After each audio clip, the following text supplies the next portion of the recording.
Okay, in this video we are looking at calculating GPE and KE.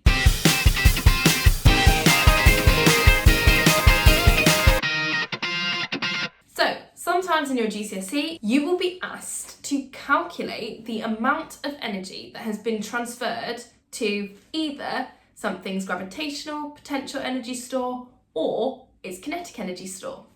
And you will use these two equations to do so. Let's look at GPE first. Let's imagine I want to calculate the gravitational potential energy transferred to a pen which has a mass of 70 grams raised from 2 meters above the ground to 3 meters above the ground. Okay, let's get that equation up. We have GPE is equal to mass in kilograms times G, which is 10 for Earth, times change in height in meters. So for my pen, the mass was 70 grams, so that's 0.07 kilograms, times 10, multiplied by my height change. Well, it went from 2 meters to 3 meters, so that is a change of 1 meter. So that is an increase in gravitational potential energy of 0.7 joules. Okay? Now let's have a little look at kinetic energy. Calculate the kinetic energy of a car travelling on a motorway at a typical motorway speed. Okay, let's grab that equation first.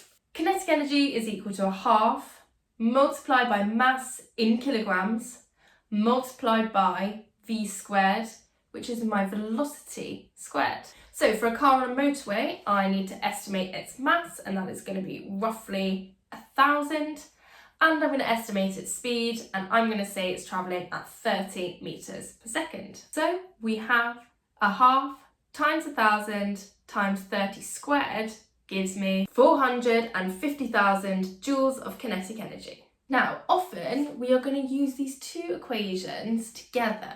To think about why that's useful, I'm going to bring back my pen and I'm going to consider dropping it from a height. As I put my pen at a height, it has a lot of energy in its gravitational potential energy store. And if I let that pen fall, as it falls, it has less and less and less energy in that gravitational potential energy store.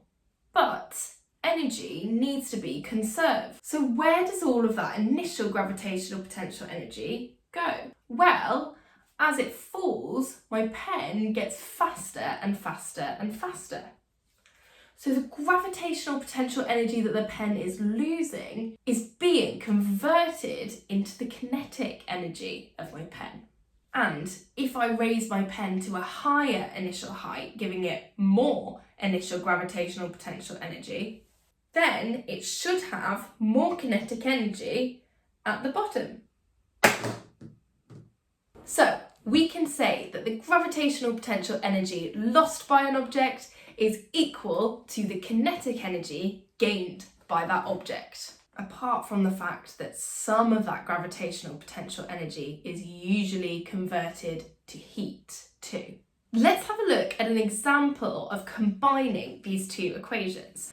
We have a bird of mass 2 kilograms. It's hovering at a height of 350 meters and it falls down to 200 meters. What is the speed that it will be moving at the end of that fall? So my gravitational potential energy lost is going to be equal to m times g times the height that my bird has dropped. So that is mass 2 times g 10 times that change in height is 350 minus 200, which is 150. So there is a change or a loss of gravitational potential energy of 3,000 joules. That is equal to the bird's gain in kinetic energy. So for my kinetic energy, I have a half times mass times v squared. 3,000 equals a half times 2 times v squared.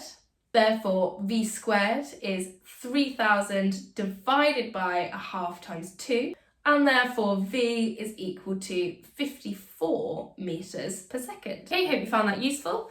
Please do like and subscribe. Download the notes for those worked examples, equations and units. Thanks for watching.